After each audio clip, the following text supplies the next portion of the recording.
Uni Eropa atau UI resmi memberlakukan undang-undang atau UU anti deforestasi atau The European Union on Deforestation Free Regulation atau EUDR pada tanggal 16 Mei 2023. Bertujuan untuk melawan dampak perubahan iklim, EUDR memastikan 7 produk yang masuk ke Uni Eropa yakni sawit, kopi, daging, kayu, kakao, kedelai, dan karet berasal dari sumber yang legal serta tidak menyebabkan deforestasi.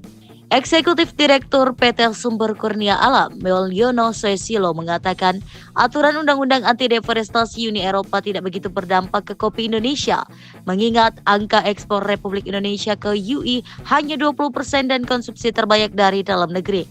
Senada dengan Melion Sesilo, Wakil Ketua Umum 3 Asosiasi Eksportir Kopi Indonesia atau AIKI, Pranoto Senarto juga menyebutkan, EUDR tidak begitu berdampak seiring dengan tingginya konsumsi dalam negeri.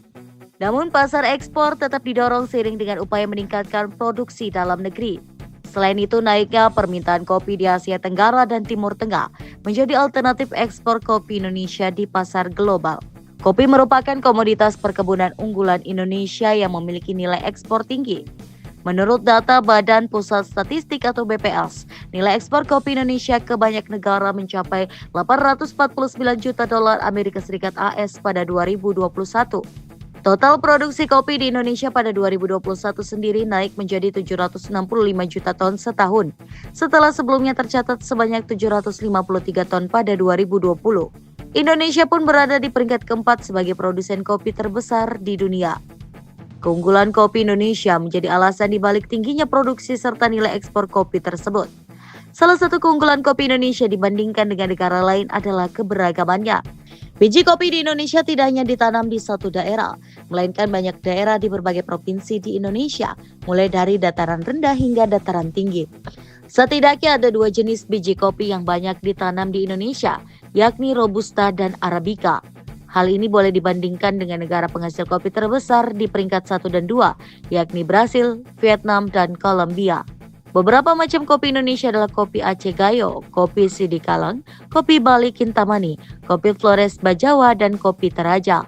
Keragaman jenis kopi Indonesia yang menghasilkan cita rasa berbeda menjadi nilai tambah tersendiri.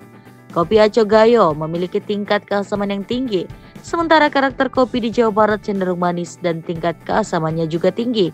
Serta kopi Kintamani Bali memiliki keunggulan pada aroma dan rasa yang tidak terlalu pahit. Krema yang dihasilkan oleh kopi-kopi Indonesia juga menjadi keunggulan minuman hitam pekat ini. Krema adalah cairan yang berada di permukaan gelas kopi saat ekstraksi kopi. Warnanya kuning tua.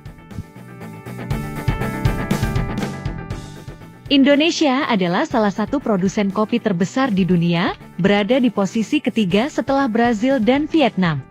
Pada periode 2022 sampai 2023, Indonesia memproduksi 11,85 juta kantong kopi, terdiri dari sekitar 1,3 juta kantong kopi Arabica dan 10,5 juta kantong kopi Robusta. Kementerian Perindustrian mendorong pertumbuhan industri pengolahan kopi, termasuk untuk skala industri kecil dan menengah atau IKM, dengan memberikan bantuan peralatan produksi, peningkatan kompetensi sumber daya manusia atau SDM, dan promosi melalui pameran.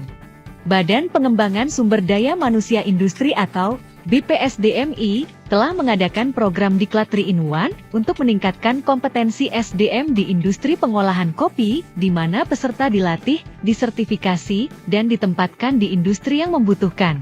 Salah satu program yang dijalankan adalah upskilling pengolahan kopi untuk IKM yang diadakan di Kabupaten Bantaeng, Sulawesi Selatan, daerah penghasil kopi Robusta dan Arabica. Program pelatihan ini merupakan kolaborasi antara pemerintah, industri, dan masyarakat. Kemenperin berterima kasih kepada mitra industri dan lembaga sertifikasi profesi atau LSP atas dukungan mereka dalam pelaksanaan program ini, yang diharapkan dapat mempersiapkan generasi kompeten untuk menggerakkan roda industri tanah air.